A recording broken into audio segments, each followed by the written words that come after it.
அன்னை தமிழுக்கு முதல் வணக்கம். என் ஆறுயிரான தலைவர் தளபதி அவர்களுக்கு உயிர் வணக்கம். எங்களையெல்லாம் வழிநடத்தி கொண்டிருக்கக்கூடிய எங்கள் பேரன்பிற்குரிய பொதுச் செயலாளர் அண்ணன் என் ஆனந்த் அவர்களுக்கு நன்றி கலந்த வணக்கத்தை இந்த மேடையிலிருந்து தெரிவித்துக் கொள்கிறேன். ரொம்பவே சந்தோஷமான ஒரு மேடை, உங்க எல்லாரையும் பார்க்கறது ரொம்ப சந்தோஷமா இருக்குது. என்ன 9:30 மணி ஆயிடுச்சு, எப்போ வீட்டுக்கு போகலாம்? பெண்கள்லாம் சாப்பாடு வைக்கணும், கணவன்மார்களுக்கு சாப்பாடு கொடுக்கணும், பிள்ளைகளுக்கு சாப்பாடு கொடுக்கணும். அப்படிலாம் இருந்தா ஒரு 20 நிமிஷத்துக்கு அதை மறந்துருங்க.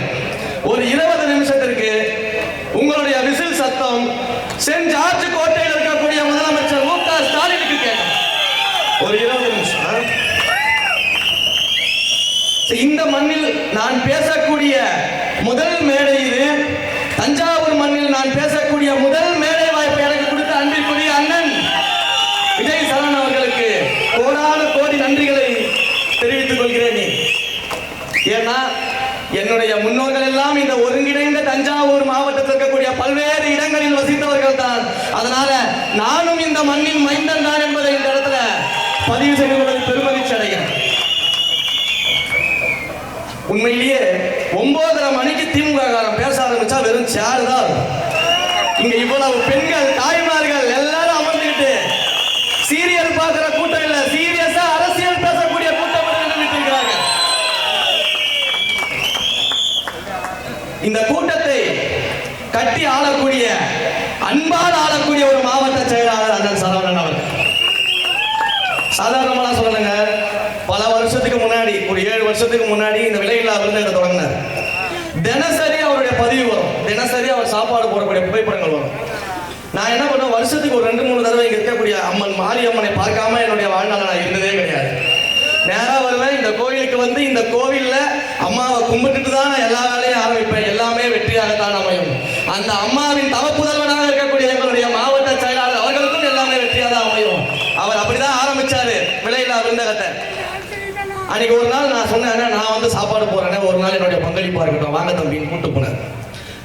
அரசு மருத்துவமனைக்கு போறோம், வண்டி நிற்குது, பரபரப்பா ஏற்பாடுகள்லாம் நடக்கும், எல்லாம் பார்ப்பீங்க. நான் கிட்டத்தட்ட வண்டி வரதுக்கு முன்னாடியே போயிட்டேன். அங்க போன உடனே அங்க இருக்கக்கூடிய அத்தனை நோயாளிகளுடைய குடும்பத்தினரும், குழந்தைகளும், ஏழை எளிய பெண்மணிகளும், தாய்மார்களும், வயதானவர்களும், ஆதரவற்றவர்களும் வரிசையில வந்து டிஃபன் பாக்ஸ் தட்டோடு இருந்தாங்கன்னா வண்டியே வரல. பார்த்துட்டு இருக்க ஆச்சரியமா, என்னடா இது வண்டியே வரல, அத்தனை பேர் வரிசையில நிக்கிறாங்களே அப்படின்னு சொல்லிட்டு அங்க இருக்க ஒருத்தவர்கிட்டயா விசாரிச்சு, என்னமா வந்து வண்டியே வரல, டைம் இருக்கு, அதுக்குள்ள நீங்க எல்லாம் வரிசையில நிக்கிறீங்க, எதுக்காக நிக்கிறீங்க அப்படின்னு சும்மா நான் கேட்டேன். ஐயா, விஜய் வண்டி சாப்பாடு போட வந்துடும் ஐயா நேரத்துக்கு, அதனாலதான் ஐயா வரிசையில நிக்கிறோம் அப்படின்னா. அப்ப சரியான நேரத்திற்கு பசித்த வயிறுக்கு சோறு போடுவது அந்த விஜயினுடைய வண்டி என்று அன்று சொல்லக்கூடிய அளவிற்கு இப்ப இல்ல, மக்கள் இயக்கமாக இருக்கும் பொழுது சொல்லக்கூடிய அளவிற்கு இந்த தஞ்சை மண்ணை தளபதியின் கோட்டையாக மாற்றியவர் அண்ணன் சரவணன் அவர்கள். சாதாரண உழைப்பு கிடையாது. 30 வருஷத்துக்கு முன்னாடி ரசிகர் மன்றத்தால் நிர்வாகியாக இருந்தாரு, மக்கள் இயக்க நிர்வாகியாக இருந்தாரு.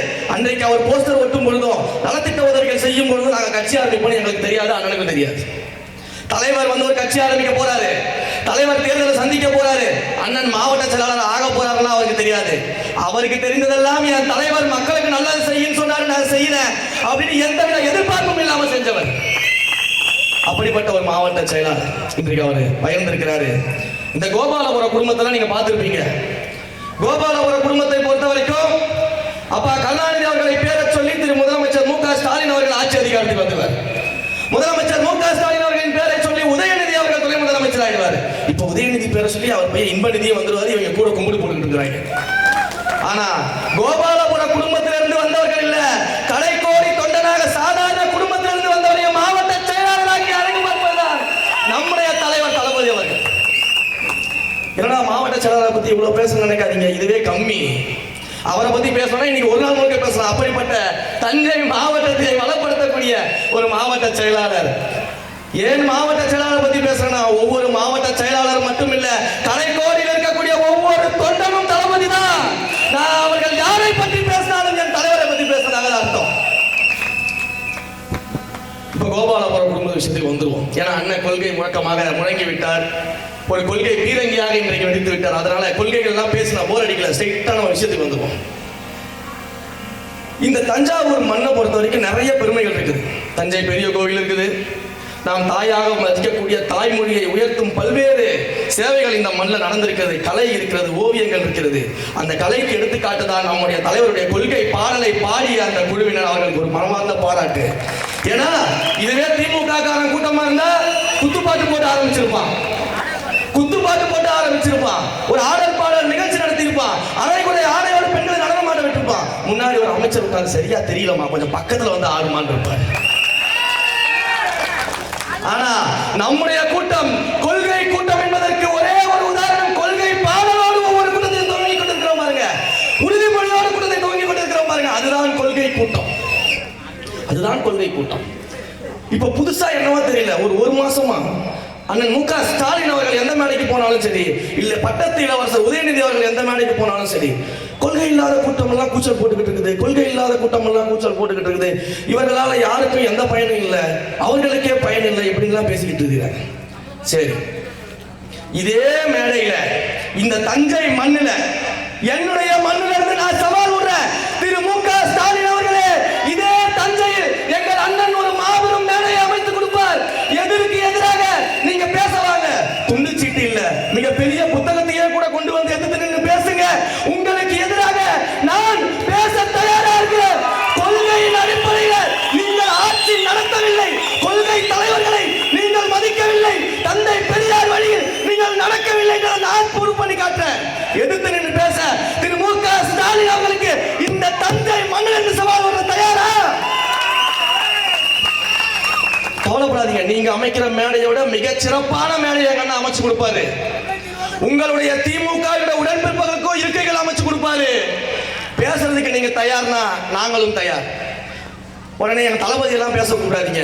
எங்கள் தலைவர் மாபெரும் 5 கொள்கை தலைவர்களை முன்னிறுத்தி அவர்களின் ஒற்றை முகமாக களத்திற்கு வந்திருக்கிறார். நீங்கள் கொள்கையை மட்டுமே முகமாக வைத்துக் கொண்டு அரசியல் வந்திருக்கிறீங்க. எங்கள் தலைவருக்கு ஒரு காலமும் நீங்க ஈடாக முடியாது. நம்ம தான் தெரியுமே, அப்புறம் என்ன? உடனே உதயநிதி ஸ்டாலின் அவர் பேசுறாரு, கொள்கை என்னன்னு தெரியுமா, அரசியல் என்ன தெரியுமா, இவருக்கு அரசியல் தெரியுமா, திமுகவுடைய வரலாறு தெரியுமா, மிசானா என்னன்னு தெரியுமா, சிறைனா என்னன்னு தெரியுமா? சரி வாங்க உதயநிதி ஸ்டாலின் சார், இந்த தஞ்சை மண் விவசாய பூமி, தமிழ்நாடு முழுக்க இருக்கக்கூடிய ஒவ்வொருவருக்கும் அவர்கள் தட்டுல அரிசியை கொண்டு போய் சேர்க்கக்கூடிய விவசாய பூமி இந்த தஞ்சை பூமி.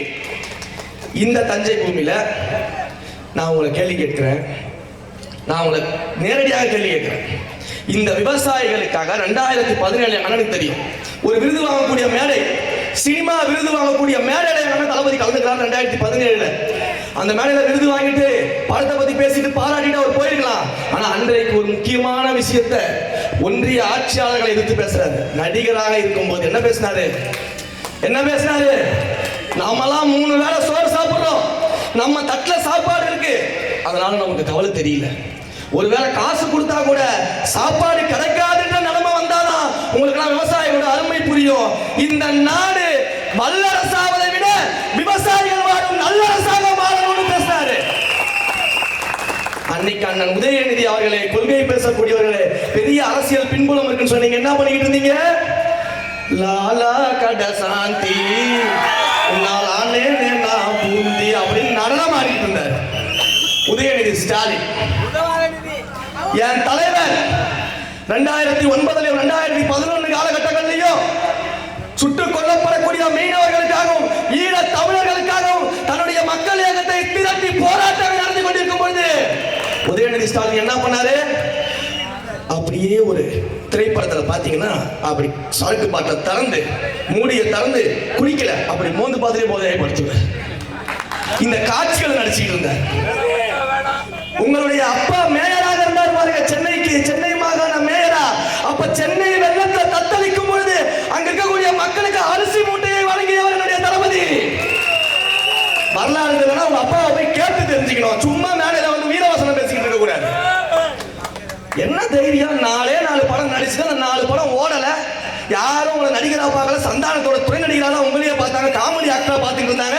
அதனால அப்பா பேரை சொல்லி அரசியலுக்கு வந்துக்கிட்டு அண்ணன் ஆரம்பிச்ச கட்சி அண்ணன் கலைஞர் அவர்கள் வாங்கிட்டாரு, அது அப்படியே மு க ஸ்டாலின் வாங்கினாரு. இப்ப அடுத்தது நீங்க வாங்கி வச்சிருக்கீங்க, உங்க புள்ள வாங்கறதுக்கு தயாராயிட்டா. நீங்க தனி மனிதனாக ஒரு அரசியல் கட்சியை துவங்கி தான் உச்சத்தில் இருக்கும் போது மக்களுக்காக வந்த என் தலைவரை பார்த்து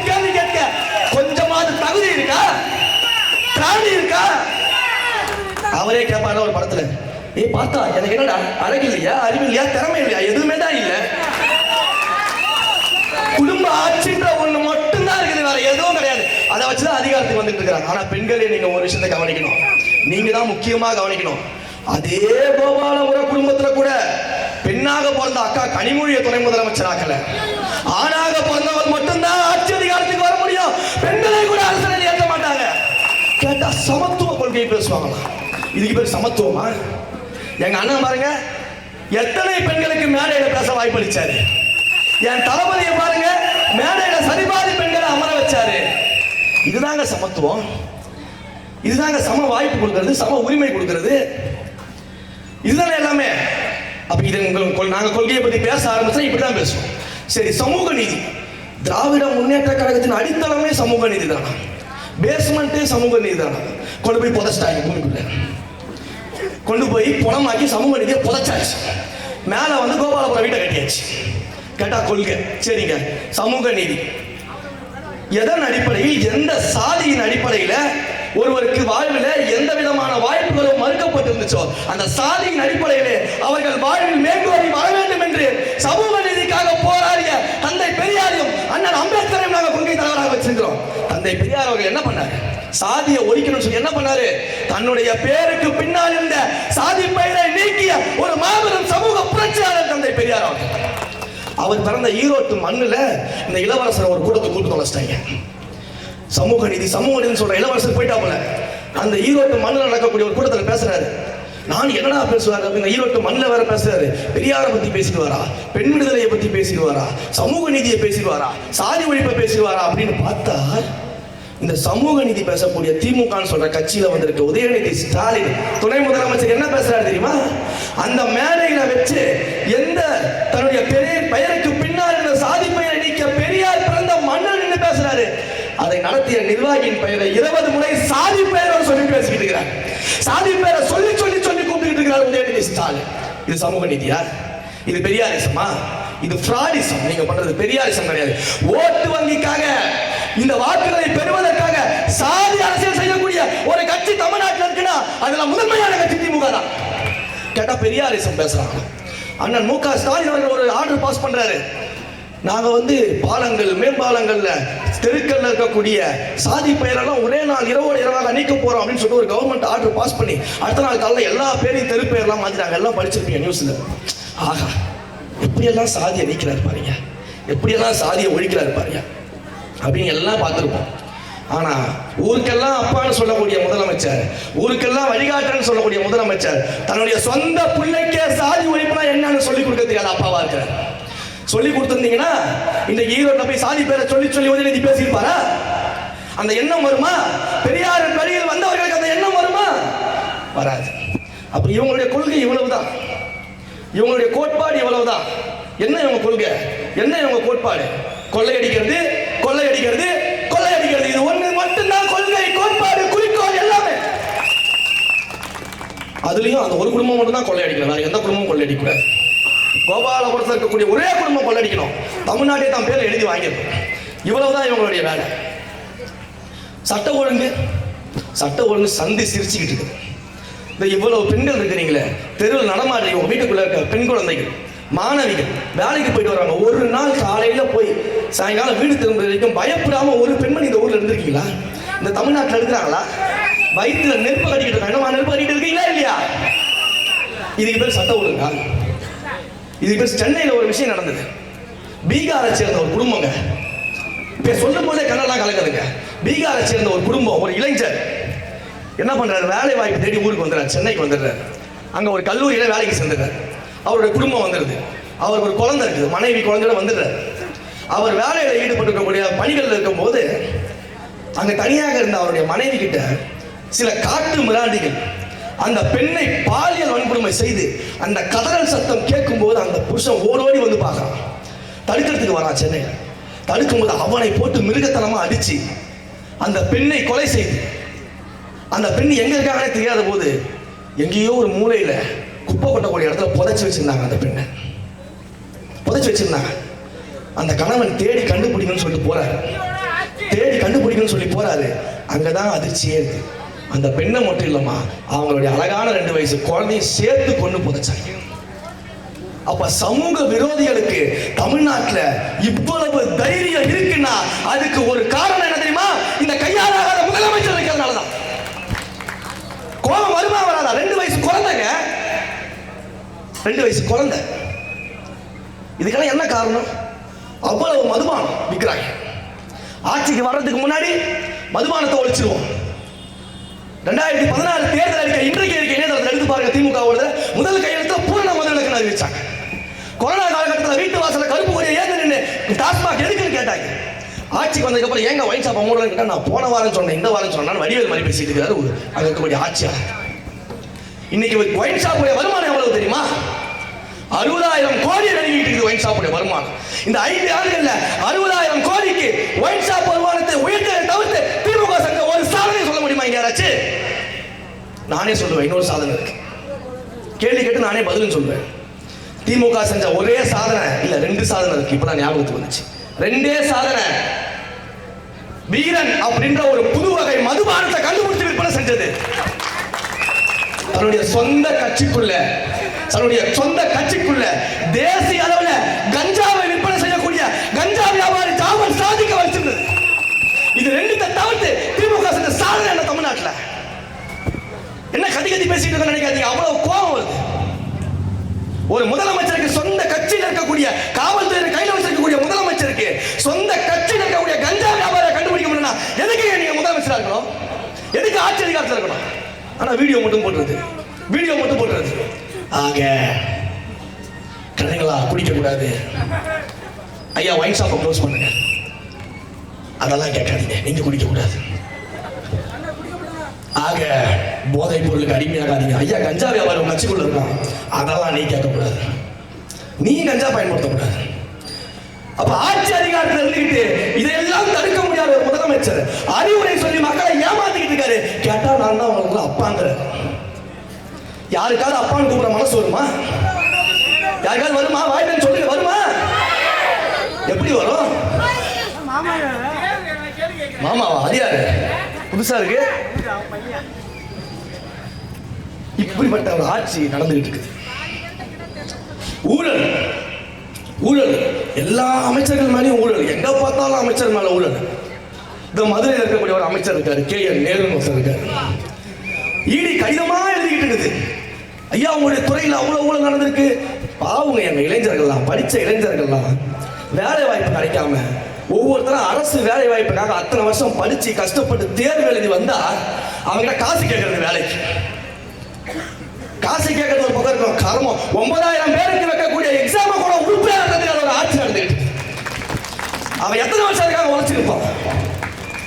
இப்படிப்பட்ட ஒரு ஆட்சி, அதுல ஊழல் செஞ்ச ஒரு அமைச்சருக்கு ஈடியில இருந்து கடிதமாக போய்கிட்டு இருக்குது. சரி, என்னடா பதில் சொல்லுவார் இவரு? கடிதமாக போய்கிட்டு இருக்குது, அமைதியாவே இருக்காரு அப்படின்னு பார்த்தா தப்புன்னு ஒரு செய்தி வருது. இவர் இவ்வளவு பணத்தை சம்பாதிச்சு என்ன பண்ண போறாரு? இப்படி மக்கள் சுரண்டி வைக்கலாம் என்ன பண்ண போறாங்க அப்படின்னு பார்த்தா இவர் எப்படி என்ன பண்றாருன்னு பார்த்தா டக்குனு ஒரு செய்தி வருது.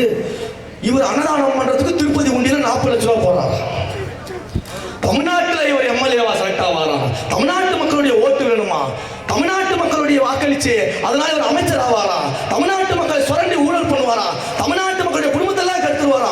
இவர் குடும்பம் நல்லா வாழணும்னு திருப்பதி உண்டியில கொண்டு போய் 40 லட்சத்தை போடுவார். இதுல ஒரு சூட்சமத்தை நீங்க புரிஞ்சுக்கணும், எல்லாரும் புரிஞ்சுக்கணும், தெளிவா கேட்டுக்கங்க. அப்ப கூட தமிழ்நாட்டில் தஞ்சை மண்ணை காக்கக்கூடிய மாரியம்மன் கோயிலுக்கு 40 லட்சத்தை கொடுக்கல, திருப்பதியில கொண்டு போய் தான் 40 லட்சத்தை கொடுத்துருக்காங்க. அதுல ஒரு தமிழ்நாட்டு மேல அக்கறை இல்லை. ஏன் இங்க சோறு போட்ட மக்கள் சாப்பிட மாட்டாங்களா? இங்க இருக்கக்கூடிய கஷ்டப்பட மக்கள் சாப்பிட மாட்டாங்களா? இதை கேள்வி கேட்டா நம்ம கிட்ட பாஞ்சிட்டு வந்துருவாங்க வழக்கு போடுறது. இந்த இவர இளைஞர்கள் தம்பிமார்கள்லாம் நிக்கிறாங்க. என்ன தம்பி, இங்க எத்தனை பேருக்கு நடந்த வேலை இருக்கு? எத்தனை பேருக்கு நடந்த வேலை இருக்கு? எத்தனை பேருக்கு அரசாங்க வேலை இருக்கு? இதே அரசாங்கம் 2021 தேர்தலில் ஆட்சிக்கு வரும்போது வாக்குறுதி கொடுத்தாங்க. என்ன கொடுத்தாங்க? 5 லட்சம் அரசு வேலை வாய்ப்பு வழங்குவோம், 50 லட்சம் பேருக்கு தனியார் துறையில வேலை வாய்ப்பு வழங்குவோம், 55 லட்சம் வேலை வாய்ப்பை உருவாக்குவோன்னு இன்றைக்கும் அந்த மேனிஃபெஸ்டோல இருக்குது. எத்தனை லட்சம் வேலை வாய்ப்பை உருவாக்குனீங்க அமைச்சரே? எவ்வளவு முதலீடு கொண்டு வந்தீங்க அமைச்சர் கேட்டா வெள்ளை பேப்பர் தூக்கி காட்டுறாரு. இதான் வெள்ளை அறிக்கை, இதான் நான் கொண்டு வந்த முதலீடுங்கிறார் ஒரு அமைச்சர், தொழில்துறை அமைச்சர். இவங்க எல்லாம் ஒரு அரசியல்வாதி. இவங்கெல்லாம் ஒரு கொள்கை கூட்டம். இந்த கூட்டத்துக்கு கூட வர நாங்களாம் சண்டை போட்டுக்கிட்டு இருக்கோம். அதை நீங்களும் கேட்டுக்கிட்டு இருக்கீங்க. இனிமேல்லாம் கேட்டுட்டு இருக்க முடியாது மக்களே. 2026 தேர்தலில் காது கொடுத்து கேட்டது வேடிக்கை பார்த்ததெல்லாம் போதும். காது மேலேயே விசில் அடிச்சா அவங்க வீட்டுக்கு அனுப்பதான் நம்முடைய வேலை.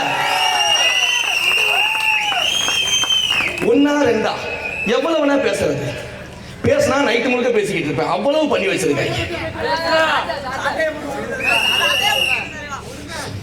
நீ ரொம்ப ஆசைப்படுறதுனால ஒரே ஒரு விஷயம் சொல்றேன், தெளிவா புரிஞ்சிக்க. இதுக்கு மேல எங்கேயும் போய் இதை கேட்காதீங்க தம்பி. நம்ம ஒரு போர்க்காலத்துல இருக்கோம், ஒரு போர்க்காலத்துல இருக்கோம். இப்ப இது ஒரு போர்க்காலம். நம்ம எல்லாம் தலைவரோட ரசிகரா இருந்து வந்தவங்க தான். எந்த அளவுக்கு அரசியல் பேசிக்கிட்டு இருக்கோம் நீ பாக்க. இப்போ ஒரு கட்சி தொடங்கியிருக்காரு நம்ம தலைவர். அந்த கட்சி எதுக்கு தொடங்கினாரு? மக்களுக்கு நல்லது செய்யணும்னு தொடங்கினாரு. அந்த மக்களுக்கு நல்லது செய்யணும் என்ன பண்ணணும்? ஆட்சி அதிகாரத்துக்கு வரணும். அப்ப என்ன பண்ணணும்? இப்ப இருக்க ஆட்சி அதிகாரத்தை எதிர்த்து அவங்களை வீட்டுக்கு அமைச்சு நம்ம ஆட்சி அதிகாரத்துக்கு வரணும். 15 வருஷமா நான் மட்டும் முதலமைச்சர் ஆயிட்டா, இந்த நாடு எங்க கழிச்சிட்டா அப்படின்னு சொல்லிட்டு நம்மளை எடுத்துட்டு இருக்கிறாங்க. ஏன்னா நாங்களா ஆட்சி அதிகாரத்தில் இருக்கிறோம், நாங்களா ஊழல் பண்ணோம், நாங்களா கஞ்சா வைக்கிறோம், நாங்களா ராஜ்மாக் திறந்து வைக்கிறோம், நாங்களா குடும்ப ஆட்சி பண்றோம், நாங்களா தமிழ் மக்களை இழிவுபடுத்துறோம், நாங்களா மக்களை சுரண்டிக்கிட்டு இருக்கிறோம், நாங்களா ஒரு குடும்ப ஆட்சிக்கு போராடிக்கிட்டு இருக்கிறோம். நம்மளை இருக்கிறாங்க. அண்ணன் பார்த்துக்கிட்டே இருக்காரு. டேய் உன்னோட எனக்கு தெரியும், என்னை வெளியேற்றாத மொத்தத்தையும் உழைடுவேன் அப்படிங்கிறாரு. அண்ணன் கொஞ்சம் கொஞ்சமா இறக்குங்க, மொத்தமா இறக்கிடாதீங்க. மக்களுக்கெல்லாம் ஒரு சுவாரஸ்யம் வேணுமா இல்லையா? அப்ப இப்படிப்பட்ட இடத்துல நம்ம எதுக்காக வந்திருக்கோம் நம்ம தெளிவா இருக்கும். நம்முடைய அரசியல் எதிரி திமுக. இந்த தீய சக்தி திமுகவை வீட்டுக்கு அனுப்புவதால் தூய சக்தி தாவே நம்ம அரசியல் வந்திருக்கிறோம். நம்ம இலக்கு தெளிவா இருக்கா? அவங்க என்ன பண்றாங்க? கண்ணை கட்டி காட்டுல இருக்க மாதிரி சுத்திக்கிட்டு இருக்கிறாங்க, பாக்குறவங்க கடிச்சு வச்சுட்டு இருக்காங்க. அதுக்கெல்லாம் நம்ம பதில் சொல்லிட்டு இருக்கோமா தம்பி? சரி உங்களுக்கு புரியாத மாதிரி சொல்றேன். ரொம்ப சின்ன பையனா இருக்கேன், அவங்களுக்கு புரியாத மாதிரி சொல்றேன். நல்லா புரிஞ்சுக்க. படத்துக்கு போற நம்ம தலைவர் படத்தை பார்த்திருக்கியா? உங்க கவனம் எல்லாம் எங்க இருக்கும்? அண்ணன் ஹீரோ, தாவேக்கா ஹீரோ, எதிர திமுக இல்ல. அப்ப இந்த ஹீரோ கிளைமேக்ஸ்ல எப்படிடா வில்லனை தோக்கடிப்பாருன்றதுல உங்க கவனம் இருக்கும். நடுநடுல உன்னை சிரிக்க வைக்கிறதுக்காக காமெடி ஆக்டர்ஸ் எல்லாம் வருவாங்க, காமெடி சீன்ஸ் எல்லாம் வரும். அதெல்லாம் என்ன பண்ணணும் பார்த்துட்டு அப்படி ஜாலியா கை தட்டி சிரிக்கணும். எப்படி சிரிக்கணும்? ஜாலியா கை தட்டி சிரிச்சுட்டு கிளைமேக்ஸ் மேல மட்டும்தான் உங்க கவனம் இருக்கணும். இந்த காமெடி ஆக்டர் மேல உங்க கவனம் இருக்கணும். இப்படிப்பட்ட இடத்துல நடந்துகிட்டு இருக்கு விவசாயம். இந்த மண்ணுல விவசாயத்தை பத்தி பேசலன்னா இன்னைக்கு விவசாயிகள் பாவங்க கஷ்டப்பட்டு விதை விதைச்சி அறுவடை செஞ்சு அந்த நெல்மணியை கொண்டு போய் கொள்முதல் நிலையத்தை கொடுத்தா வாங்க மாட்டேங்கிறான். கேட்டா ஸ்டோரேஜ் இல்லைக்கிறான், வெளியில வைக்கிறான். நம்முடைய தலைவர் சுற்றுப்பயணம் வந்தபோது அவ்வளவு நெல்மணிகள் வீணாகிறது என்று அவ்வளவு விவசாயிகள் போராடி கொண்டிருந்ததை அவர் அட்ரஸ் பண்ணார். பரந்தூர்ல ஏர்போர்ட்டை கொண்டு வந்தே தீரணும்னு சொல்லிட்டு ஒட்டுமொத்த விவசாய நிலங்களை அழிச்சிட்டு அங்க ஏர்போர்ட்டை கொண்டு வரணும்னு துடிச்சிட்டு இருக்கான். அவனோட சுயநலத்திற்காக இப்படிப்பட்ட விவசாயிகளை வஞ்சிக்கக்கூடிய ஒரு ஆட்சி நடந்துட்டு இருக்கு. அந்த ஆட்சிக்கு அமைச்சர்கள் வேற, வேளாண் துறை அமைச்சர்னு ஒருத்தர் இங்கே தான் பக்கத்தில் தான் இருக்காங்க.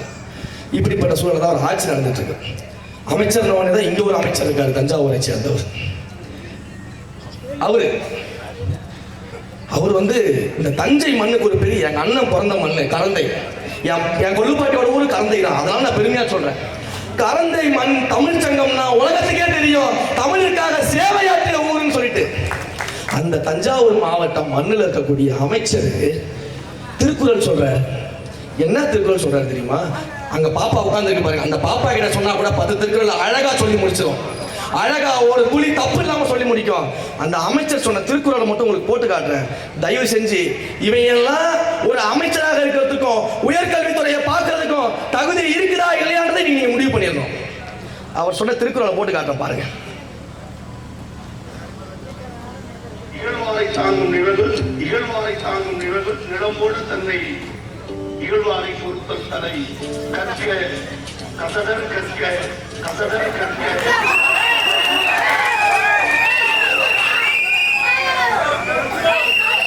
உங்களுடைய தஞ்சாவூர் மாவட்டத்தை சேர்ந்த அமைச்சர் கோவி செழியன் அவர்களுடைய அரிய வகை திருக்குறள் போனா வராது, பொழுது போனா கிடைக்காது. எல்லாரும் கேட்கறதுனால ஒன்ஸ் மோர் போடுற, திரும்ப கேட்டு தெரிஞ்சுக்க.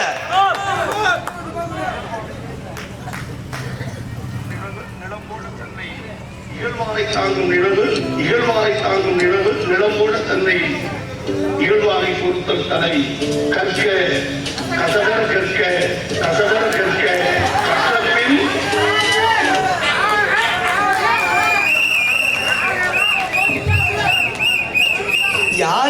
வச்சு சட்டமன்றத்துக்கு அமைச்சிருக்கீங்க பாத்தீங்களா? எப்படிப்பட்ட ஆள அமைச்சராக்கி விட்டுருக்கீங்க பாத்தீங்களா? அப்ப தம்பிங்களா, இவங்க எல்லாம் நம்மள வாழ்க்கையில காப்பாத்திடுவாங்க, தரமான கல்வி கொடுத்துருவாங்க, தரமான வேலை வாய்ப்பு கொடுத்துருவாங்கன்னு சொல்லி 2026 தேர்தல்ல நீ மறுபடியும் ஒரு தடவை நம்பிட்டனா நம்மளை விட பைத்தியக்காரன் இந்த உலகத்துல வர யாருமே கிடையாது.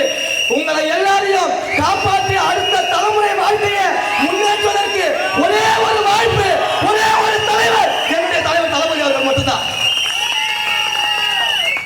இதற்கு மேல ஒரு வாய்ப்பு கிடைக்காது. உண்மையை சொல்றேன், இது ஆட்சி மாற்றத்திற்கான தேர்தல் கிடையாது, அடிப்படை அரசியல் மாற்றத்திற்கான தேர்தல். நம்முடைய அடுத்த தலைமுறை தரமான கல்வியையும் தரமான மருத்துவத்தையும் அனைத்தையும் ஒவ்வொருக்கும் சம வாய்ப்பு, சம உரிமை, சமூக நீதி நிலைநாட்டப்படணும்னா ஒரே ஒரு தலைவர், என் தலைவர் தளபதி அவர்கள் மட்டும்தான். வேற யாராலையும் முடியாது. அதனால இதோட என்னுடைய பேச்சை நிறைவு செய்வதுதான் சரியா இருக்கும். ஒரே ஒரு வேண்டுகோளை மட்டும் இந்த இடத்துல வச்சுக்கிறேன். இந்த தம்பி 10 மணி வரைக்கும் தான் டைமிங் கொடுத்துருக்காரு. அப்புறம் அங்க இருந்து நடிப்பு அரக்கன் வீடியோ போடுவாரு, கண்டிஷன்ஸை ஃபாலோ பண்ணுங்கடா, ஃபாலோ பண்ணுங்கடான்னு சொல்லி கேட்டு.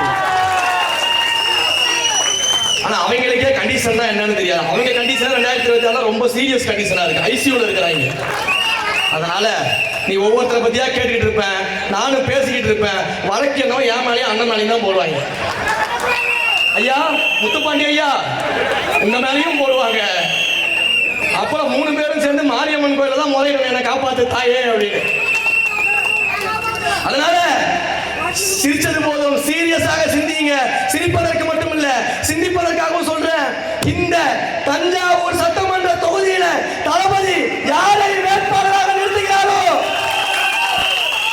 யார வேட்பாளராக நிறுத்துறாங்க தெரியுமா? யார வேட்பாளராக நிறுத்துகிறாரோ எனக்கு தெரிஞ்சாலும் நான் பேரை சொல்ல மாட்டேன். அவர் யாராவது இருக்கலாம், உங்கள் அன்பிற்குரியவராக இருக்கலாம், உங்களோடு இத்தனை ஆண்டு காலம் பயனடைந்தவர்களாக இருக்கலாம், இந்த மண்ணுக்கே சோறு போட்டவராக இருக்கலாம், இந்த தஞ்சாவூர் மாரியம்மனின் புதல்வராக இருக்கலாம். அவர் யாராக இருந்தாலும் அவரை தேர்தலில் வெற்றி பெற செய்து சட்டமன்றத்திற்கு அனுப்ப வேண்டியது உங்களுடைய பொறுப்பு. உங்களுக்கு தேவையான அனைத்தையும் வீடு தேடி கொண்டு வந்து சேர்ப்பது எங்களுடைய பொறுப்பு என்பதை நான் உறுதிபட தெரிவிச்சுக்கிறேன். அதனால